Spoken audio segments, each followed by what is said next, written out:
से अपने पिता की गहरी गंभीर आवाज़ मेरे कानों में पड़ी, जिसे पहचानने में मैं गलती नहीं कर सकती थी। उन्होंने कहा, हेलो, सब कैसे हैं? मैंने सदमे की स्थिति में जवाब दिया, हम बहुत दुखी हैं डैडी, क्योंकि आप नहीं रहे, लेकिन मुझे लगता है कि हम इससे उबर जाएंगे। फिर उन्होंने पूछा कि मेरी माँ ने उनके व्यवसाय के बारे में क्या निर्णय लिया। उनके पिता का कबाड़ का व्यवसाय था। तो कैरोल के शब्दों में, मेरी माँ का इस व्यापार व्यवसाय से कभी कोई वास्ता नहीं रहा, बल्कि शायद ही कभी वे वहाँ गई हों।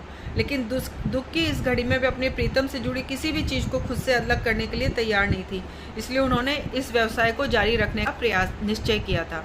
कैरोल ने ये सब अपने पिता को बताया और साथ में ये भी कहा कि उनके कुछ मित्र जो कि उसी व्यवसाय में थे, सलाहकार के रूप में माँ की मदद करने वाले थे। तो उन्होंने कहा कि वो अपनी माँ से कहें कि वे वही करें जो वास्तव में करना चाहती हैं, और उन्हें अपने पत्नी से इस तरह की कोई उपेक्षा नहीं थी।